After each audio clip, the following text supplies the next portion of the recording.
Welcome back to Be Real with Jody. If you are listening to this, I can tell you're the kind of person that wants to improve, that wants to feel better, that wants to look for the good things in your life and keep moving forward. And I'm so honored that you choose this time to hang out with me, and I do not take it lightly. So thank you so much for being here. Today, I'm going to be talking to everyone, but especially my athletes or performers or people who have something that they're really working hard at that maybe sometimes they get in their head about. Sometimes, you're really having a good time and things are going well, but then once things start going bad, you're being mad at yourself and then you start doing bad and it just kind of snowballs. So we're going to talk about that today, but I'm first going to tell you about one of my favorites, Kobe Bryant. And you're like, "Wait, I don't play basketball. Why does this pertain to me?" And I'm like, "Okay, just hang with me for a second. We want to just listen to this story and we'll see how it applies to you." Okay? So Kobe Bryant, obviously one of the best, right?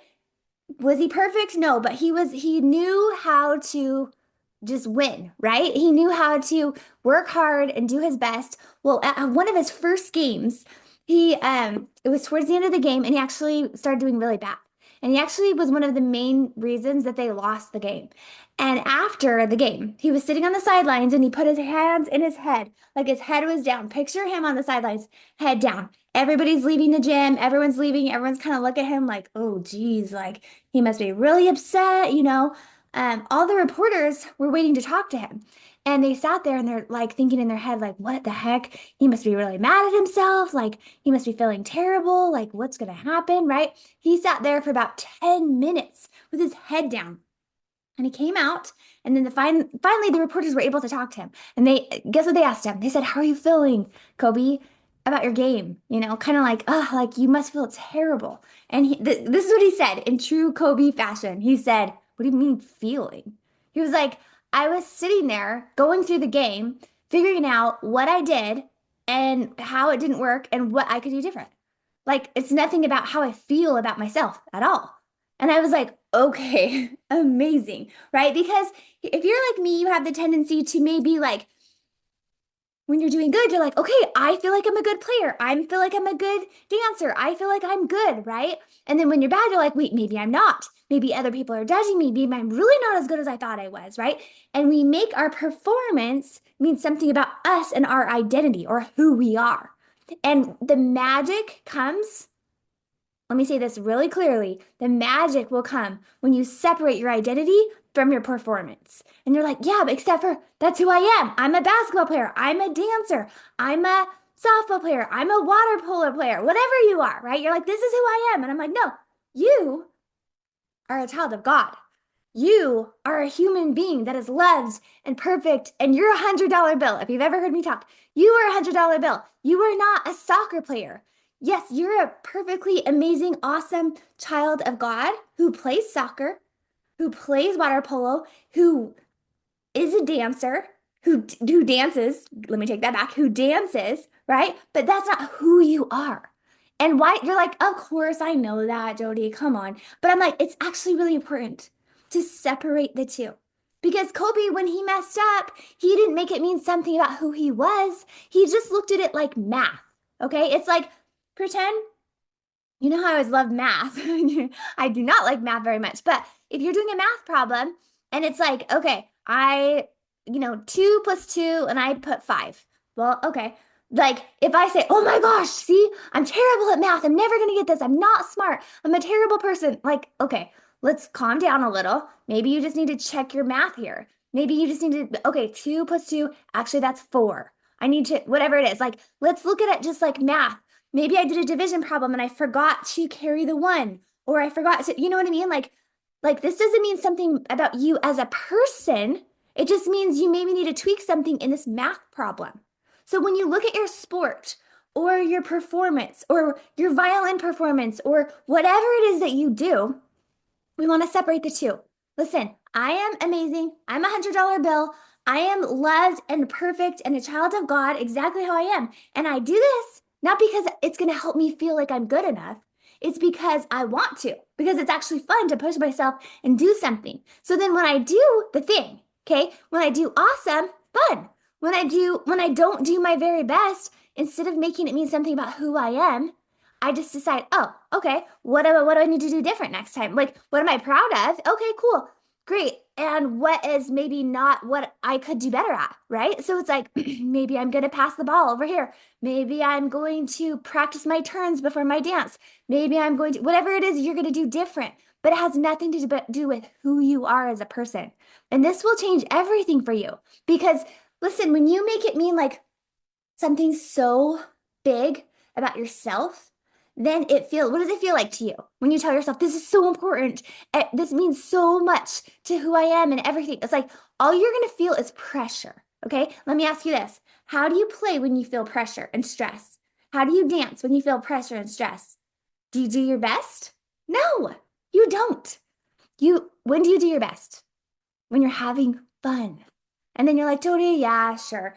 Have fun. I know that. But I'm being dead serious right now. Tell me how you dance when you're having fun. Tell me how you play when you're having fun. Your best, right? That's the magic. But then you're going to be like, yeah, well, that means I have to not care, right? I'm like, no. You know what I love? Getting first place. You know what I love? Getting the trophy, being the best, but not so I can feel like I'm good enough just because it's fun, just because I want to. Because here's the truth, I know I'm amazing no matter what, but it would be so fun to win. Do you see the difference? The difference is some people think like, say you're going against a really hard team. I see this all the time, okay? The team's like, oh, we're going to play so and so. We're going to lose. So who even cares? It's like in your head, you already lost. So in your mind, you're just like, well, I'm just not even going to care because I already know we're going to lose. Because then what? You don't feel stupid for trying, for doing your best because you already knew you were going to lose. Like, that's literally crazy. Okay. It's like when you need to win to feel like you're good enough, that's when you go from stressing yourself out and being mean to yourself and being a perfectionist and getting so overwhelmed, or you're like, forget it. I don't even care. Like people think you have to swing the pendulum either way. And I'm like, let's go in the middle here. Here's the truth. We can want to win, but not need to win. Let me say that again. You can want to win, but not need to win. That's the magic. If it's like, it'd be so fun winning. But guess what? Either way, I got my own back. Okay? This is one of the biggest tricks I can tell you. If you get your own back when you don't do good, like pretend like you have a performance at a dance competition, okay? And every time you don't do your best, maybe you don't place, maybe you don't do your best, you beat yourself up, you're mad at yourself, you give yourself a hard time for an entire week, your body and your brain remember that. So the next time you have a next competition, you're going to be like, oh my gosh, it's almost like a bully's waiting for you. And you're like, wait, why can't I calm down? Why can't I be, not stressed out? Well, because you have a bully waiting for you to be really mad at you as soon as you mess up. This is what you have to do. And you're going to be like, I don't know how to do it. Well, this is the truth. You just decide. You just decide, I am not going to beat myself up anymore. Because here's the truth, it doesn't even work. It doesn't even work. Every time you're mad at yourself for doing bad, guess what happens? You just feel terrible. And then do you feel like practicing and doing better? No. You feel like getting on your phone and zoning out and being mad, right? Do you get better that way? No, because you cannot hate yourself better.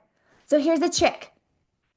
You decide, no matter what happens, if I'm the best player on this team, if I get 50 points, or if I sit on the bench, I got my own back. I'm going to be proud of myself for showing up, not for not by the outcome or the performance. I'm proud of myself for preparing, for working hard, for having a good attitude, all the things that are within my control. And then the rest, my score, the outcome of what comes, that is not up to me. So that's not what I base my measurement of myself as. I base my measurement on my attitude, my motivation, all the things I did before. And then I'm just like, good job, Jody. No matter what, I got your back. Because even if you don't get the outcome that you want, even if you don't get 50 points, even if you mess up and fall on your face, good job. I'm proud of you and I love you. And then guess what happens? This is crazy, okay? This is what will happen. Your brain's going to be like, wait, I thought we were being mad at ourselves. We're like, no, we don't do that anymore. We don't be mad at ourselves because it doesn't even work. We're just going to be like, good job. That wasn't your best. I love you no matter what. And then guess what? The next day you're gonna be like, I have actually some energy to go work on some stuff. And I'm gonna look at this as math, not like, well, apparently I suck at this now. We're not gonna say that. We're just gonna be like, well, what didn't work? Like Kobe Bryant, like we're in the math. What didn't work here?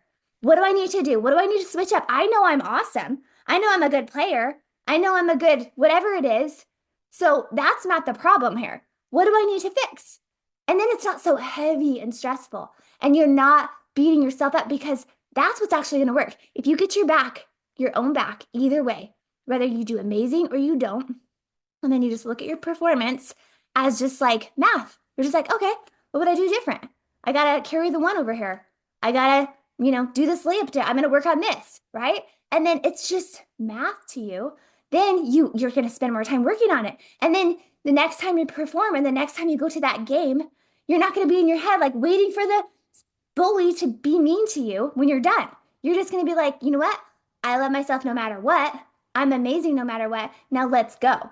And just think if you could have that same level of calm, confidence, and fun that you have maybe in practice and take it to your performances or take it to your games, this is how you do it. You decide, I got my back no matter what. And I love myself no matter what. And no matter how this plays out, I will not judge myself as a person because I don't get my worth from playing good. I don't get my worth from being the best and getting a medal and a trophy. I get my worth from God. I know who I am. I love myself on my best days and my worst days. And you know what's awesome? Winning. Let's go. You know what I mean? So try that. If you want more help with this is one of my favorite things to work with teenagers on, and especially when they're like in their season, because it's like we get real time results, right? It's like we work on it, you have a game. We work on it, you have a competition. We see what works, we apply it, and we see how it goes. Okay? Like elite athletes, you guys, they employ mental health coaches or coaches to help them in their game. And guess what? Guess what the kind of coaches they employ? They get the ones who have high expectations for them, who see their potential, who get their back no matter what, who don't just beat them up when they're down, right? That's who you want to employ. You know why? Because it works. So here's the thing. You got to be your own coach in your own mind. You got to get your own back. You got to do it not because it's the nice thing to do to yourself, because this is the way it works, you guys. If you want to actually do better, you got to quit trying to hate yourself better. It will work for a tiny bit, and then you're going to hit a wall. Mentally, you're going to get broken down. So if you want more help with this, learning how to coach yourself in the moment, I would love to help you. I'm taking one-on-one clients all the time, so I have opening spots right now. Let me know if you want to work with me, and I hope you have a good week, and I'll talk to you soon.